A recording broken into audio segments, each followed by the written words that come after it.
dignity and the sanctity of our humanity, and that I'm calling on this president to leave us the freak alone. The right wing in this country wants a rematch of the Civil War. I want that to sit in right now, because the president of the United States of America has declared war on the people of Chicago and people across America. As I've said, child awakened in the middle of the night by a Black Hawk helicopter landing on your roof. Imagine an armed stranger entering your home and forcibly removing you from your bed, zip tying your hands, separating you from your family, and detaining you in a dark van for hours. This didn't happen in some faraway authoritarian regime. It happened right here in Chicago, right here in the United States of America. Illinois. All right. What's good? Listen, man. It's getting real in Chicago. That is an understatement, actually. So a few things have happened. They're attacking ICE. They are doxing ICE. And that's where they're wearing the mask. That's just, I'm going to show you in this video, people have actually attacked ICE. And this is a reason why Trump is sending the National Guard from Texas to Chicago, because they, and I have like hard evidence, like I'm going to have the police, the supervisor, like say it in so many words, like if you are blocking the police off, the ICE off, right? Like making a barricade, they're going to assume that you are trying to plan some sort of attack, and that's against the law. And he says that in his press. So we're going to get into this and ready for this crazy ride. Governor J.B. Pritzker describing the situation in his state with ICE conducting military-style raids, literally using Black Hawk helicopters in Chicago neighborhoods. President Trump saying he'll deploy hundreds of National Guard troops there, federalized troops both from Illinois and also from Texas, of all places. Today, a federal judge in Illinois declined for now to block the Trump administration from doing that. The judge will hold a hearing on the matter later this week. But that apparently means the deployment can go ahead in the meantime. Hours ago, with no ruling in place to bar the deployment, one U.S. military official told the New York Times that 200 Texas National Guard troops are expected to fly to the Chicago area tonight in military aircraft. Tonight, Governor Pritzker is, interestingly, calling on his fellow governors around the country to rally to Illinois' defense. In a letter to the National Governors Association, he says, quote, if the president continues overriding governors to deploy military assets into another state against the governor's will, we have abandoned the foundational principles that have protected our republic for nearly 250 years. This action must be denounced immediately and unequivocally by the National Governors Association. Should National Governors Association leadership choose to remain silent, Illinois will have no choice but to withdraw from the organization.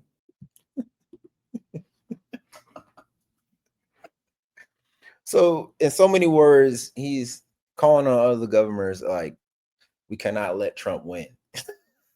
We can't let Trump win. But it's not about Trump winning, because he's not winning anything at all. The cartels actually put $10,000 on ICE's like people's heads, you know. So I don't really see it being like a victory. He's literally like making sure the ICE is protected, because also in this video we're going to talk about how the police have rules in Chicago where they cannot help ICE at all. They cannot help ICE. They cannot engage with ICE as any assistance. And so like if ICE is being attacked, right, you're not supposed to, you know what I'm saying? They can't really help at all. But they also can't arrest ICE either. Things worse because he says agents are targeting U.S. citizens. Children zip-tied, elderly people held for 3 hours at a time. They are the ones that are making it a war zone. They need to get out of Chicago. If they're not going to focus on the worst of the worst, which is what the president said they were going to do, They need to get the heck out. I believe the politicians are under threat because there's no way somebody can say that things are wonderful in Chicago. Now, according to the latest Chicago police statistics, violent crime is actually down for September compared to the year before. Now, we have seen ICE agents facing protesters, blocking them here. According to Homeland Security Secretary Kristi Noem, gangs, cartels, and terrorist organizations have put bounties on some officers' and agents' heads. It's been $2,000 to kidnap them, $10,000 to kill them. They've released their pictures. Now, Secretary Noem cited intelligence but did not cite any specific threats or provide any evidence. The Department of Homeland Security does say this video Saturday shows an attack on ICE agents in Chicago. That black SUV seen repeatedly slamming into the government vehicle. DHS says a similar incident in Brighton Park led to this protest and shooting. Miramar Martinez was shot and hurt. Officials say she was armed with a semi-automatic weapon. She's accused of being part of a group that ambushed and rammed officers with their vehicles. She's now in FBI custody and facing federal charges. It's unclear if she has an attorney. NBC News has reached out, but we have not heard back. Now, today, Governor Pritzker will hold a news conference to update citizens on the latest on this deployment. That's at 2 p.m. Before that, Chicago Mayor Brandon Johnson is expected to speak around 9 a.m. We will carry that live on air, online, and on our streaming channels as well. Members of the Texas National Guard on the ground near Chicago. This is at the Elwood U.S. Army Reserve Center. So a law enforcement source is telling us around 200 Texas Guard troops have arrived in that area on orders from President Donald Trump. CNN's Omar Jimenez is outside of that military facility and joins us now. So Omar, what else are you seeing there? What kind of activity has been happening today? Well, as of the last few minutes, not much. And the reason for that being is we are just outside the Army Reserve Training Center. You might be able to see the sign there. And what we were watching for were troops that were gathering at one point, but then these trucks were pulled in front of us to block our view. I mean, literally one by one, they were lined up as we were trying to see on the other side of these. We did, though, before the trucks actually got here, see what appeared to be National Guard troops with the T insignia on their left arms, which matches what we saw from Governor Greg Abbott when he tweeted out pictures showing them being deployed here. Obviously, at this point, Governor Abbott has said they are here. We have observed them here on the ground as well. Now, what's interesting is now it comes down to what exactly is happening at this base. This is really the only vantage point we have at all to see any form of what's going on the base. And we have seen some troops actually walking back and forth here. In Chicago tonight, President Trump threatening to send in the National Guard. Just this week, we saw ICE agents rappelling from a helicopter. So now we got, so now I'm going to show you, because, you know, they don't show you this. It gets violent. It gets violent. These people are violent, man. Y'all saw, and I told you, they have hit outs for the ICE agents. So imagine you doing your job and you got the cartel is saying, yo, $3,000 for this dude, $5,000. Like, bruh, it's just not safe. They do need the National Guard. Woman. Chicago fire officials say she was taken to the hospital for a gunshot wound. DHS says the woman, a U.S. citizen, is named in a Customs and Border Protection Intelligence Bulletin last week for allegedly doxing agents online. Saturday's shooting comes amid rising tensions between local leaders and the federal government. Violence escalating between protesters and ICE agents here. A woman was shot after she allegedly attempted to hit federal officers with her car.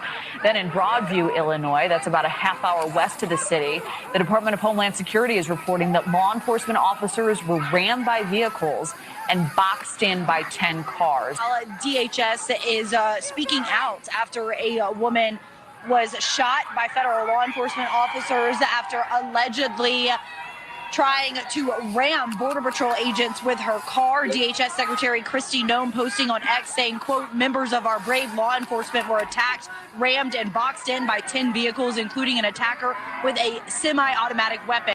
Like I am. All right. I told you, dude. It's dangerous being ICE in Chicago. It's dangerous.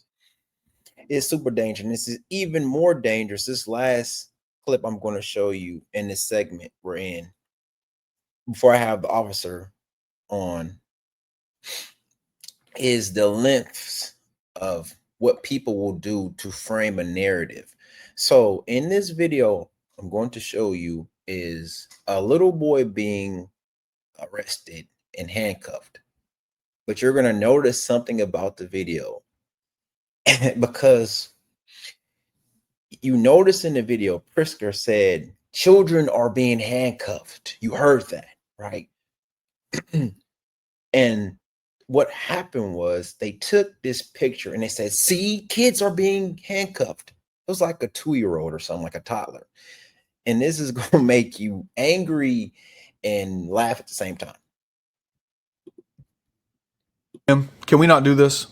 We have a responsibility to share accurate information. When we talk about things like what ICE is doing in Chicago and how people are being mistreated and how Mr. Cheeto Caesar here is just destroying this country, we still have a responsibility to report it accurately. I came across this video this morning where the claim was that a Chicago or an ICE agent arrested the Chicago toddler during the raids. And I was like, there's something obviously not right about this. Like, that literally did not happen. There's no way. So like a responsible creator on the left who looks up information to verify things before he talks about it, I did go look for it, and here's what I found. No. Go bucket.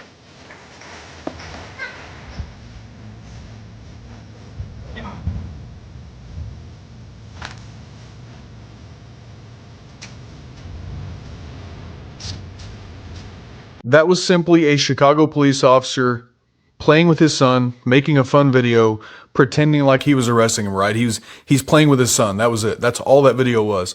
And still, somehow people on the left took this and ran with this and went and made this claim, right? Now, you can go check out that account. That account is nothing but just garbage posting. Like, there's nothing legit on that account.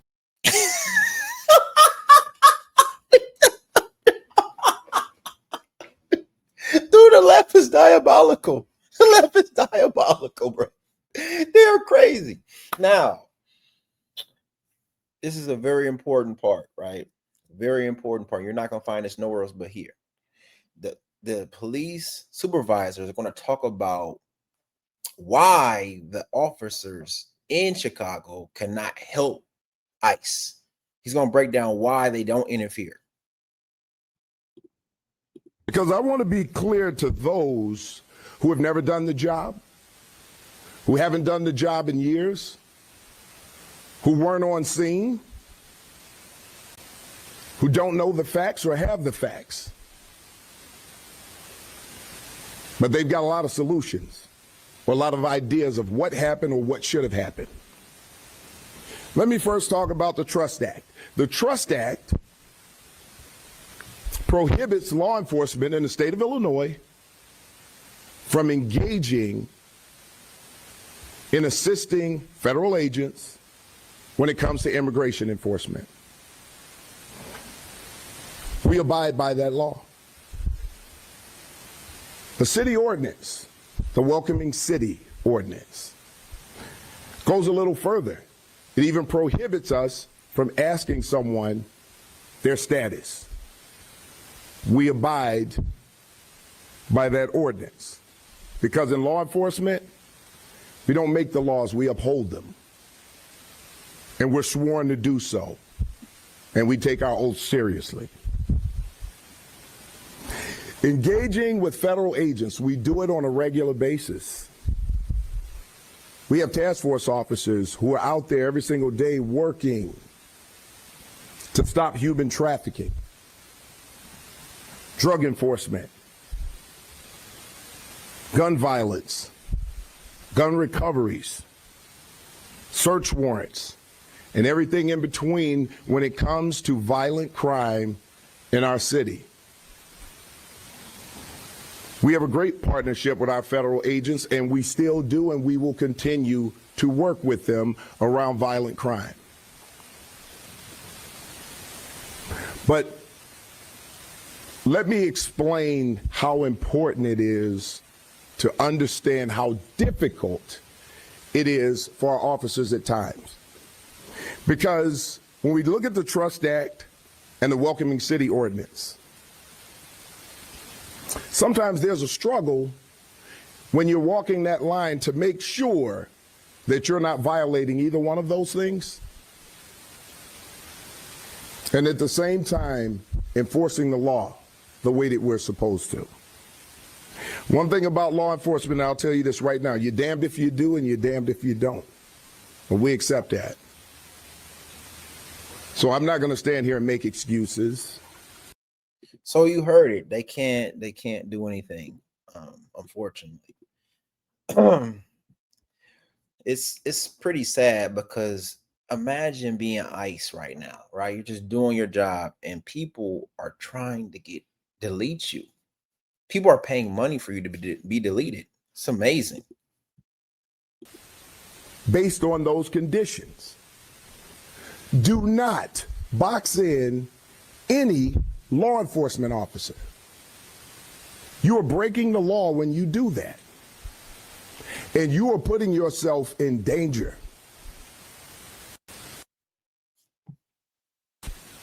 Law enforcement agents around.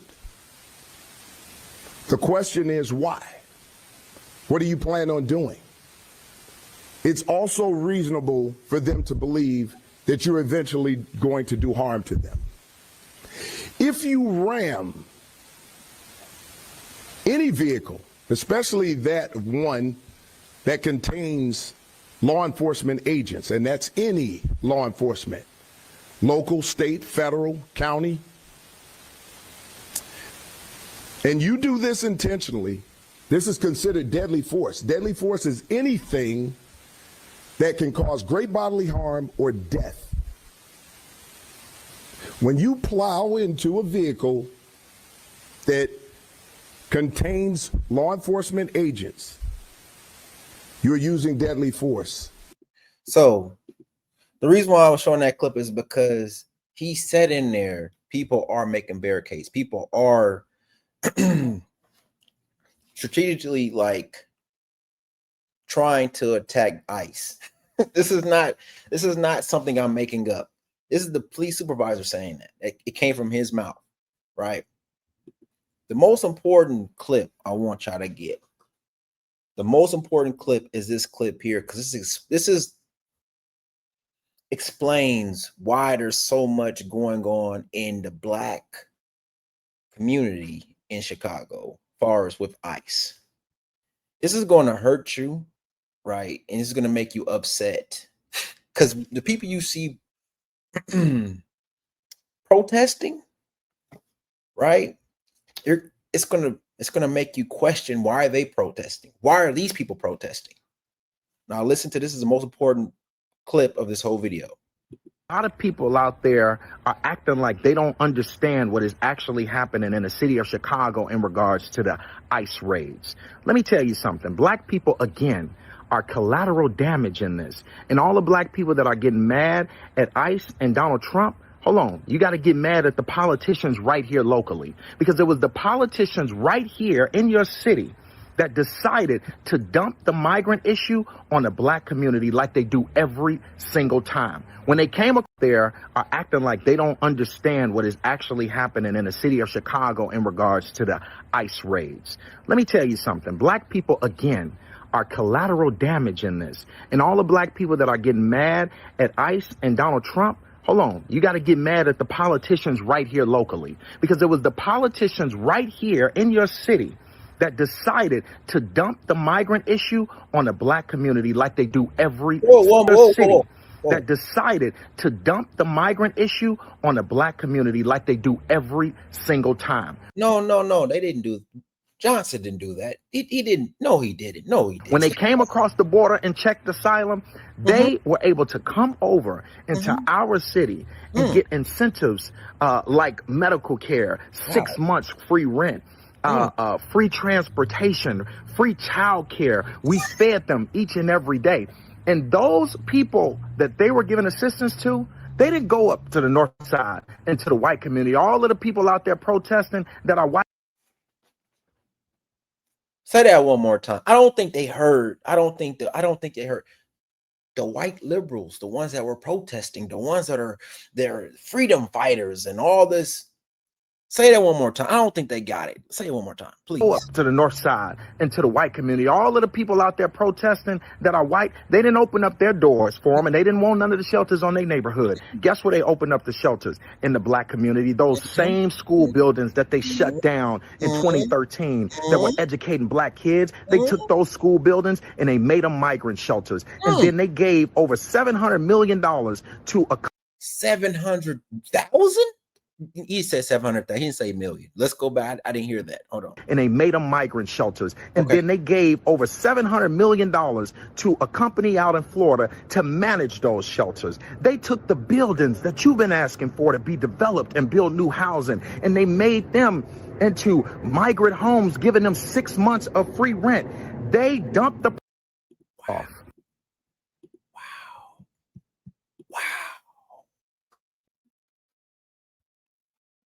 Mr. Johnson, you got some splaining to do. You got some splaining to do, man. You got some splaining to do. That sounds insane to me. 700 million.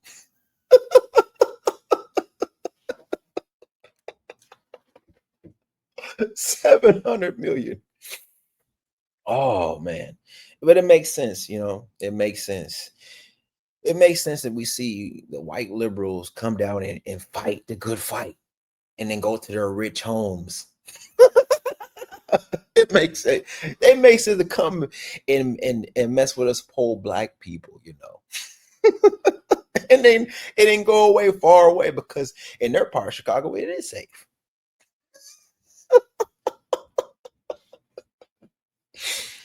Black people, they just, y'all just puppets, bro. Just sad but funny. The CJ. I'm out.